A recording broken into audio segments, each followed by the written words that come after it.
Hello students, SK children academy के online classes में आपका स्वागत है। 11वीं क्लास के अंदर हमारा लेसन चल रहा था बेसिक कंसेप्ट ऑफ केमिस्ट्री और आज हम मूलानुपाती सूत्र और अणुसूत्र के बारे में पढ़ेंगे कि मूलानुपाती सूत्र क्या होते हैं और अणुसूत्र क्या होते हैं। तो देखिए, हमारा आज का जो टॉपिक है वो है मूलानुपाती सूत्र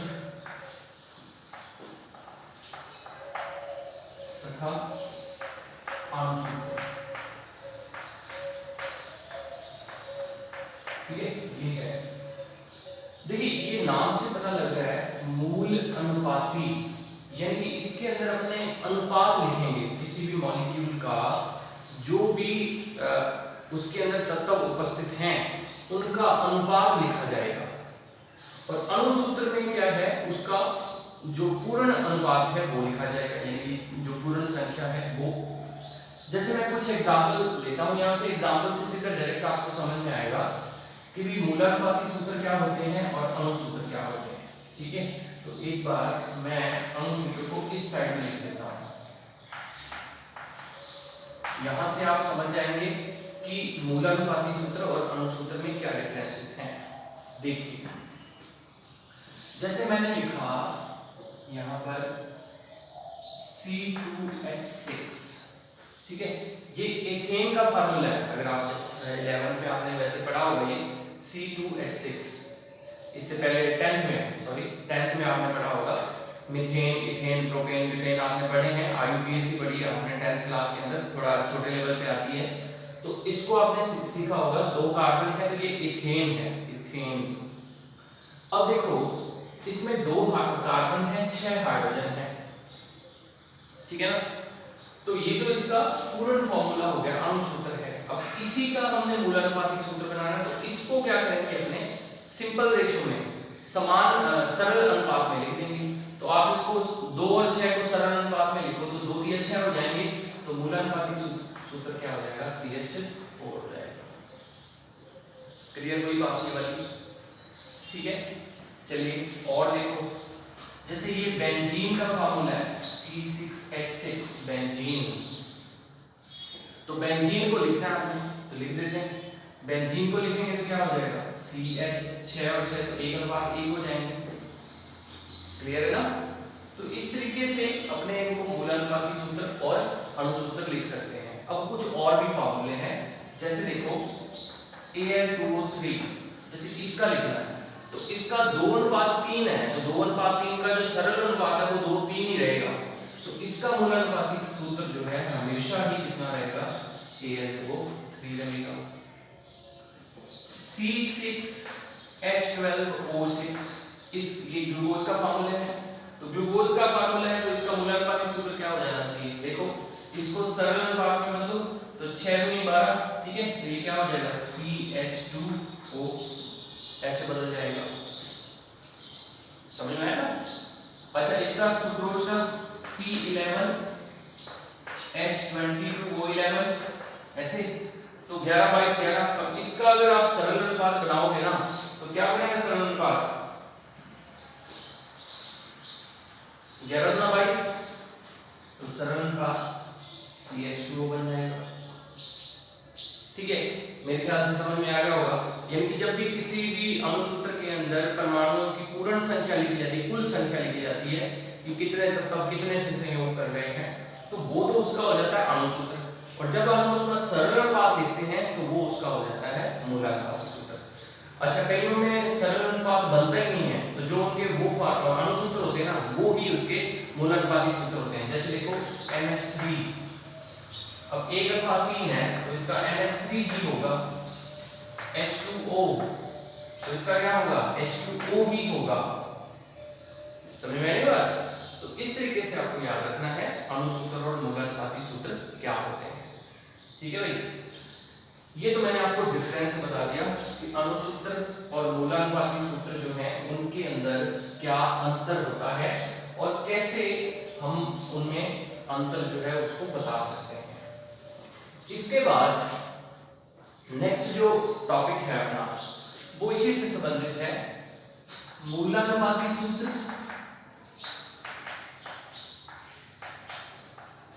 तथा अणुसूत्र ज्ञात करना। ठीक है, एक्चुअली में अपने को इस पे सवाल आएगा 11th क्लास के अंदर जो ये टॉपिक है इसके ऊपर आपको मैथमेटिकल न्यूमेरिकल आना है। इसमें आपसे ये पूछा जाएगा, कोई न्यूमेरिकल दे दिया जाएगा जिसमें आपको कुछ परसेंटेज दी जाएगी और तुमसे ये पूछा जाएगा कि इस एलिमेंट, इस जो ये यौगिक है इसका आप मूलानुपाती सूत्र बताइए और इसका अणुसूत्र बताइए।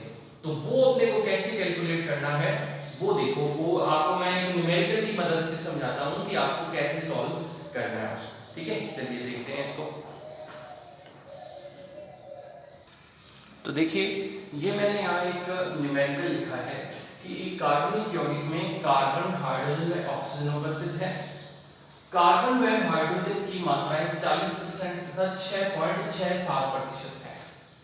यदि यौगिक का मोलर द्रव्यमान 180 हो तो अणुसूत्र ज्ञात कीजिए। ठीक है, दोबारा पढ़ देता हूं। कार्बनिक यौगिक में कार्बन उपस्थित है, हाइड्रोजन उपस्थित है, ऑक्सीजन उपस्थित है। कार्बन व हाइड्रोजन की मात्राएं परसेंटेज में अपने को दी हुई है 40% और 6.67%।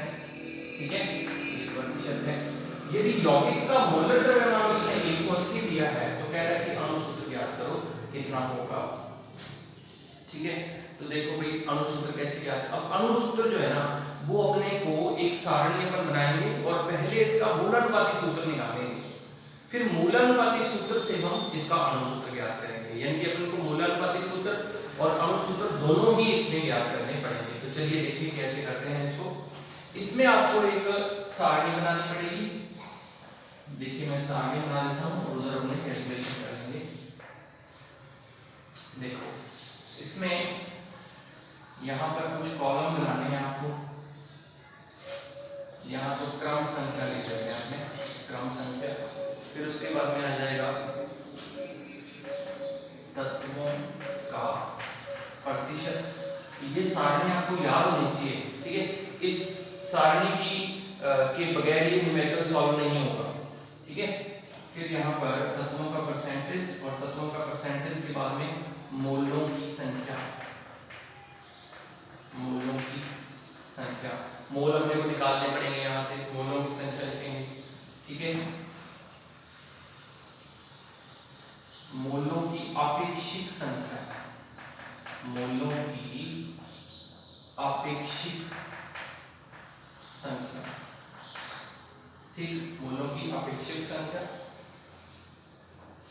या सरलतम अनुपात भी अपन लिख सकते हैं। ठीक है, अपेक्षित संख्या, सरल अनुपात का अपन अलग फॉर्मूला बना लेते हैं ताकि आपको सरलतम अनुपात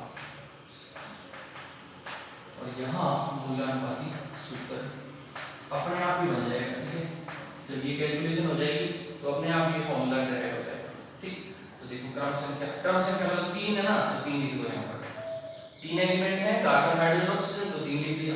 कार्बन का परसेंटेज कितना है भाई 40% है। हाइड्रोजन कितनी है 6.67% है। ऑक्सीजन कितनी है, तो क्योंकि टोटल 100 होगा तो 100 में 40% कार्बन है, इतने परसेंट हाइड्रोजन है, तो 100 में से इन दोनों को जोड़ के माइनस कर दो 100 में से, तो ऑक्सीजन की मात्रा आ जाएगी। तो ऑक्सीजन इसके अंदर आ जाएगा 53.33%। ठीक है, ये आ गया परसेंटेज। अब देखो कि ये हमने यहाँ पर इसको परसेंटेज लिखी है। परसेंटेज का मतलब ये है कि अगर टोटल 100 ग्राम होता तो 100 ग्राम में 40 ग्राम कार्बन होता, 6.6 ग्राम हाइड्रोजन होती और 53 ग्राम क्या होता, इसमें ऑक्सीजन होती। ये तो मतलब हुआ परसेंटेज का। तो अब अपने क्या करते हैं, इनकी ना मोलों की संख्या निकाल लेते हैं। कैसे निकालेंगे मोलों की संख्या, कैसे निकालते हैं? मोलों की संख्या का फार्मूला होता है मोलों की संख्या बराबर ग्राम में भार बटा अणु भार। तो सब के अणु भार से इसको भाग दे देते हैं। भाई 40 जो है कार्बन की मात्रा है, इसमें 12 का भाग दे दो। कार्बन का अणु भार कितना होता है 12 होता है। 6.6 बटा 1, क्योंकि हाइड्रोजन का तो 1 ही होता है, और 53.33, इसका मतलब ऑक्सीजन का कितना होता है 16 होता है। तो ये आ जाएगा। ठीक, चलिए अब अपने इनको इसको यहीं पे सॉल्व कर लेना है, ठीक है, यहीं पे सॉल्व कर दो और सॉल्व करते ही क्या हो जाएगा, ये आ जाएगा लगभग 40 में जब 12 का भाग दोगे आप तो ये आ जाएगा 3.3%, 3.3%, ठीक है। ये 6 में 6 का भाग देंगे 6.6% ही आएगा और ये आ जाएगा इसके अंदर 3.3%, ठीक है। इसको मैं यहाँ ले लेता हूँ, ये आएगा 3.3, 6.6, 3.3, ठीक है, ये आ गया। अब इसका क्या करो, इसका भी सिंपल रेशियो निकाल दो। तो आप देख रहे हैं 3.3, 6.6, 3.3 है, तो 1 2 1 आ जाएगा क्या रेशियो इसमें, ठीक है, ये तो होगा, ये रेशियो आ जाएगा। अब क्या करते हैं, देखो ये कार्बन का परसेंटेज है, इसका मतलब कार्बन की अगर अनुपात की बात करें तो कार्बन कितना होना चाहिए, 1 होना चाहिए। हाइड्रोजन कितनी होनी चाहिए, 2 होनी चाहिए, क्योंकि 2 है। और ऑक्सीजन कितनी होनी चाहिए, 1। तो इसका मतलब मूलानुपाती सूत्र क्या बन जाएगा, मूलानुपाती सूत्र कितना बन जाएगा, CH2O। तो हमने क्या कर दिया, मूलानुपाती सूत्र निकाल दिया। अब यहाँ पर आपने कहीं ना कहीं इसमें देखो दिया हुआ है आपका अनुभाग दिया हुआ है, तो अनुभाग जो दिया है उसको हम क्या करेंगे, मूलानुपाती सूत्र भाग से भाग दे देंगे। तो इसका भाग पहले निकाल देते हैं हमने, इसका, ठीक है, इसका भाग कितना होगा, मूलानुपाती सूत्र भाग कितना होगा, कार्बन का 12 होता है, हाइड्रोजन का 2 होगा और ऑक्सीजन का होगा 16। तो कितना आ जाएगा, 2 2 4 6 10 30 आ जाएगा, ठीक। अनुभाग कितना है, अनुभाग वो 180 है, यहां सीधा मैं n लिखता हूं, n बराबर क्या आएगा, तो देखो 180 में अपन किसका भाग देंगे, 30 का, तो कितना आएगा 6, ये n की वैल्यू आ गई, ठीक है। अनुसूत्र बराबर होता क्या है, ये भी एक फार्मूला आपको याद कर लेना है, अनुसूत्र बराबर होगा n इनटू मूलानुपाती सूत्र, मूलानुपाती सूत्र, ठीक है। तो क्या आ जाएगा 6 इनटू CH2O, मूलानुपाती सूत्र तो ये। अब इस पूरे को क्या करो आप 6 से गुणा कर दो, तो कार्बन 1 है तो 6 हो जाएंगे, C6, 6 दूनी 12, H12 और O कितना आ जाएगा 6, तो C6H12O6 बन जाएगा, ये इसका अनुसूत्र आ जाएगा, ठीक है भाई।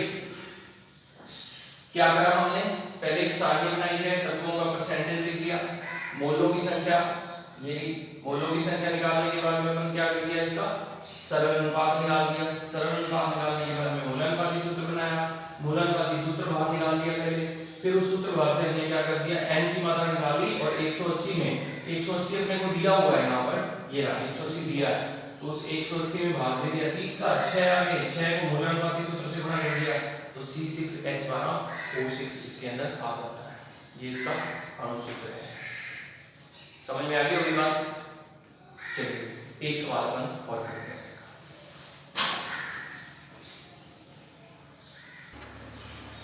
तो देखिए ये सवाल इस प्रकार से है कि कार्बनिक यौगिक है, उसमें कार्बन जो है 66.66% है, हाइड्रोजन उसमें 7.4% है और नाइट्रोजन 25.93% है।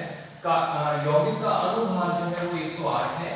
अब अपने को ज्ञात क्या करना है, इसमें मूलानुपाती सूत्र ज्ञात करना है और इसका अनुसूत्र ज्ञात करना है, ठीक है। सेम न्यूमेरिकल है, मैंने थोड़ा इसको शॉर्टकट में लिख दिया है। कार्बन हाइड्रोजन नाइट्रोजन की परसेंटेज दी हुई है, यौगिक का अनुभाग दे दिया है और हमसे ये पूछा है कि इसका मूलानुपाती सूत्र क्या होगा और अनुसूत्र क्या होगा, ठीक है भाई। चलिए तो अब अपन देखते हैं कैसे, तो वही टेबल अपने को बनानी ही पड़ेगी। ये लीजिए टेबल बनाते हैं, टेबल बनानी पड़ेगी, क्रम संख्या आ जाएगी, परसेंटेज आ जाएगा, यहाँ पे अनुभाग आ जाएगा, मोल आ जाएंगे, सरल अनुपात आ जाएगा और मूलानुपाती सूत्र आ जाएगा, ठीक है। ये इतने सारे बना देते हैं यहाँ पे, ठीक। तो यहाँ क्रम संख्या, क्रम संख्या में इसलिए लिखा जाता है कि अपने को पता है कितने एलिमेंट है, तो 3 है, 1 2 ठीक है। तत्व का प्रतिशत कार्बन या तत्व है कौन कौन से, सॉरी तत्व है कौन कौन से, कार्बन, हाइड्रोजन और नाइट्रोजन है। परसेंटेज कितना है, तो 66.66% है ये। हाइड्रोजन कितनी है, 7.4% है। 25.93% है। अनुभार, ठीक है, तो अनुभार कितना है, या मैं सीधा यहाँ पर मोलों की संख्या लिख देता हूँ, मोलों की संख्या, ठीक है। मोलों की संख्या देखो कितना आएगी, कितनी है यहाँ पर, कार्बन जो है 66.66 है, तो कितने का भाग दे देंगे इसमें, 12 डालेंगे, कार्बन का परमाणु भार 12 होता है। अच्छा ये 7.4 है, तो इसमें 1 का भाग देना है, और ये 25.93 है, तो इसमें हम भाग दे देते हैं 16। दिक्कत किसी को, कर दोगे ऐसे। अब इसमें देखो कितना कितना आ गया, ये आ जाएगा 5.5, ठीक, ये आ जाएगा 7.4 और ये आ जाएगा 1.85, ठीक है। अब अपने क्या करते हैं इसको, देखो 5.5। अब इससे पहले जो मैंने सवाल कराया था उसमें अनुपात सीधा ही निकल रहा था, 1:2:1, ऐसे आ रहा था। इसमें अनुपात जो है वो सही आ ही नहीं रहा, क्योंकि इसमें तो अपन सरल अनुपात में बदलते हैं। देखो कैसे बदलेंगे इसको, सरल अनुपात, ठीक है। सरल अनुपात में बदलने का तरीका सीखो। जब आप इनके मोलों की संख्या निकाल देते हो तो आपको क्या करना है, जो सबसे छोटी संख्या है उससे तीनों को ही भाग दे देना है, मतलब 4 होते 5 होते सबको छोटी संख्या से भाग दे देना है। तो देखो मैं कहूंगा 5.5 बटा 1.85, यहां आ जाएगा 7.4 बटा 1.85, यहां आ जाएगा 1.85 बटा 1.85। समझ गए होगे। जब अपने इसको सॉल्व करेंगे तो देखो इसमें क्या होगा, इसको देखो, ये कितना आ जाएगा 1, ये आएगा लगभग आ जाना चाहिए 3, और ये आ जाएगा 4, ठीक है, 3 4 1, ठीक। हालांकि ये ऑलरेडी कैलकुलेटेड है तो इसलिए मैंने सीधे लिख दिया वैल्यूज। तो इसका मतलब कार्बन कितने हो जाएंगे 3, हाइड्रोजन कितने हो जाएंगे 4, और नाइट्रोजन कितनी हो जाएगी 1। मूलानुपाती सूत्र से क्या बन जाएगा, यहां से बस सीधा यहां से टेबल से अपने को हेल्प मिलेगी। तो मूलानुपाती सूत्र कितना हो जाएगा, कितना आ जाएगा C3H4n, ये बन जाएगा। सूत्र भाग, मूलानुपाती सूत्र भाग कितना आएगा, तो 12 3 36, सीधा जोड़ देते हैं 12 3 36, हाइड्रोजन के 4, नाइट्रोजन की 14, कितना आ जाएगा 6 4 10 और 4 14, 3 और 1 4, 4 और 1 5, 54 आ गया। अब यहां देखो कि n की संख्या अपने को निकालनी थी, तो अनुभार कितना था 108 और बटा 54। 108 में जब 54 का भाग देंगे तो इसका जो n आ जाएगा 2, n कितना आएगा 2, ठीक। अब अपने को अणुसूत्र ज्ञात करना है, तो अणुसूत्र का फार्मूला आपको बताया ही है, बराबर कितना होता है n इंटू,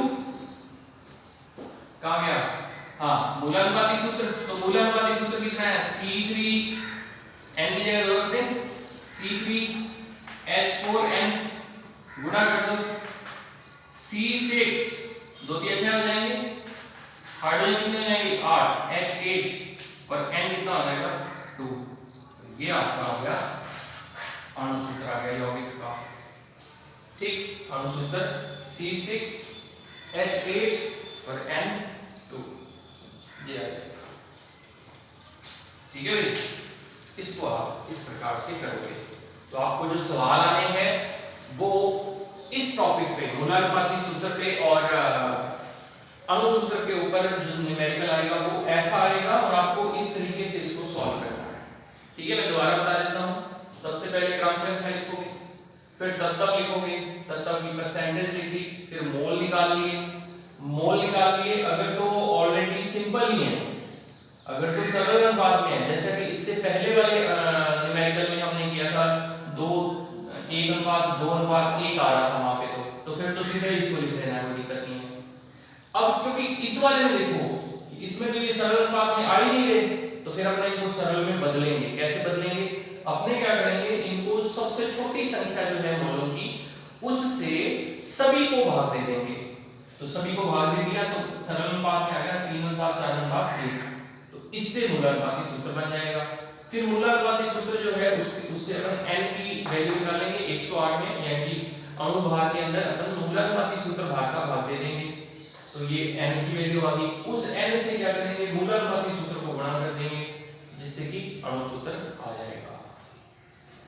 ठीक है, तो मेरे ख्याल से ये समझ में आ गया होगा आपको। इस तरीके से आपको ये न्यूमेरिकल कर लेने हैं। तो आपकी बुक में और काफी सारे न्यूमेरिकल दिए हुए हैं, उनको आप सॉल्व कर दोगे। ठीक है, तो आज की वीडियो में इतना ही पढ़ेंगे अपन। नेक्स्ट वीडियो के अंदर फिर हम नया टॉपिक स्टार्ट